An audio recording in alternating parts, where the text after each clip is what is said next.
Hello everyone, इस video में हम समझेंगे कि किरचॉफ्स लॉ क्या होते हैं। पहला लॉ के बारे में हम इस वीडियो में डिस्कस कर रहे हैं, तो आइए समझते हैं किरचॉफ्स लॉ के बारे में। तो मेरे भाई, किरचॉफ्स लॉ में किरचॉफ्स का पहला लॉ को हम डिस्कस करने वाले हैं। इस लॉ को हम लोग जंक्शन लॉ के नाम से भी जानते हैं, ठीक है। इसके बारे में बोला जाता है कि ये basically law of conservation of charge है। क्या है? Law of conservation of charge, ठीक है। देखिए, अब ये लॉ जब एग्जाम में आता है तो हमें क्या लिखना है? The algebraic sum of currents meeting at any junction in an electrical network is zero.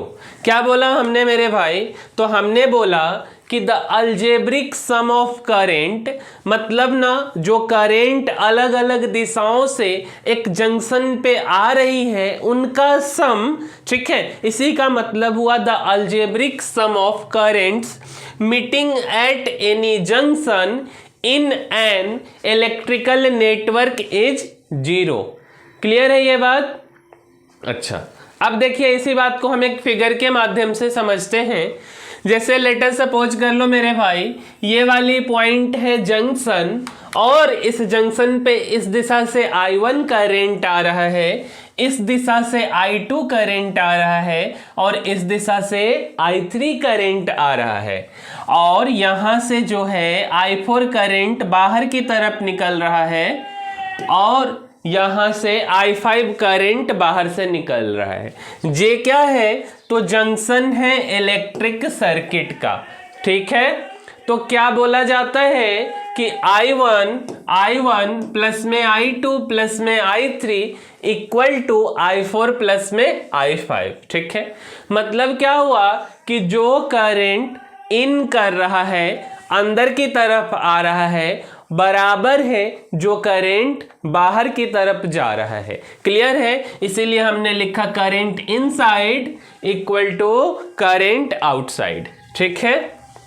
अच्छा जी, अब देखिए, समेशन सारे करंट का सम, जो भी करंट इनसाइड है, इक्वल टू समेशन जो भी करंट बाहर की तरफ जा रहा है, करंट आउटसाइड, ठीक है। अच्छा, ओवरऑल करंट यहाँ पे क्या है? समेशन का मतलब होता है जोड़ना। तो ओवरऑल करंट क्या है? तो जीरो के बराबर है। मतलब हम क्या बोल रहे? I1 आ रहा था, I2 आ रहा था, I3 आ रहा था, तीनों करंट को जोड़े, माइनस में I4 माइनस में I5 is equal to zero, ठीक है। यही है हमारा क्या चीज? तो किरचॉफ्स का पहला लॉ। शॉर्ट फॉर्म में हम ऐसे भी लिख सकते कि the algebraic sum of all current at the junction of electric circuit is zero, ठीक है। अच्छा, चलिए आगे बढ़ते हैं। अब देखिए, एक दो ना छोटा छोटा सा क्वेश्चन देख लेते हैं कि इसको हम लोगों को बनाना कैसे है। तो देखिए, तो मेरे भाई, अगर हम सबसे पहला सा क्वेश्चन के बारे में जस्ट फॉर एग्जांपल देखते, लेट अस सपोज ना ये वाली पॉइंट हमारी जंक्शन है, और यार करंट कुछ I इधर से आ रहा है, ठीक है। तो जब मेरे भाई I करंट इधर से आ रहा और I1 करंट इधर की तरफ चला गया, तो इस दिशा में जो करंट हुआ उसके बारे में बताइए। तो I करंट आया और I1 चला गया, तो हम बोल सकते इधर जो करंट होगा I माइनस के I1। आइए दूसरा क्वेश्चन देखते हैं। दूसरा क्वेश्चन में बोल रहे हैं कि 5 एम्पियर करंट यहां से आ रही है, 2 एम्पियर इधर से आ रहा है, 1 एम्पियर इधर से आ रहा है, 3 यहां से निकल गया, तो इधर क्या बचा? I का वैल्यू बताना। तो इसको हम कैसे सॉल्व करेंगे? करंट इन जो है आपका क्या है? देखिए, तो अगर आप देखेंगे इस क्वेश्चन को, तो आपने तो यही पढ़ा ना कि current inside equal to summation current outside. तो हम यहाँ पे लिखते हैं कि 5 एम्पियर करंट आ रहा है, प्लस में 2 एम्पियर करंट आ रहा है, और प्लस में 1 एम्पियर करंट आ रहा है, विच इज इक्वल टू बाहर निकल रहा है 3 एम्पियर, और प्लस में I।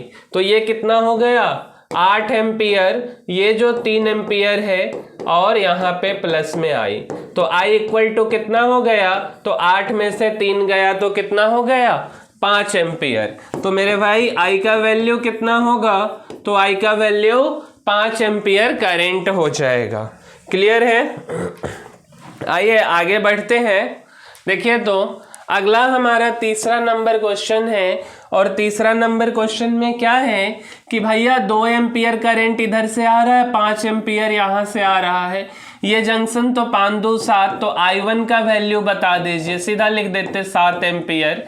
7 एम्पियर यहाँ पे आया, इसको जंक्शन 1 लिखते हैं, इस वाले पॉइंट को जंक्शन 2, जिसमें से 1 एम्पियर इधर चला गया, तो I2 के बारे में बताइए। 7 आया, एक किसी को दे दिए, तो I2 कितना हो गया? 6 एम्पियर।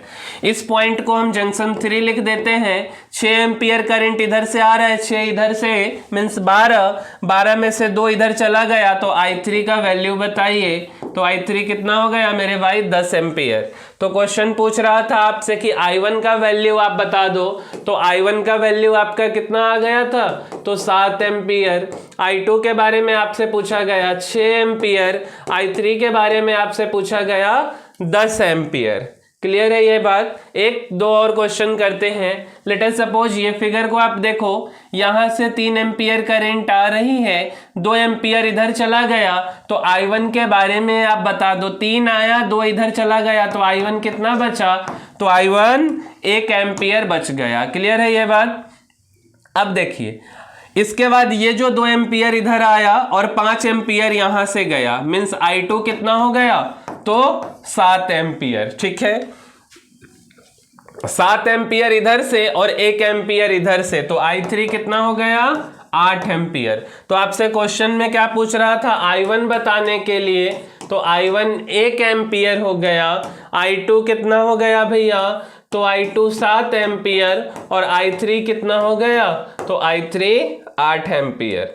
एक और क्वेश्चन है, देखिए तो ये रेक्टेंगल टाइप का question, I1 I2 I3 I1 I2 और I4 बताना है। सिंपल है।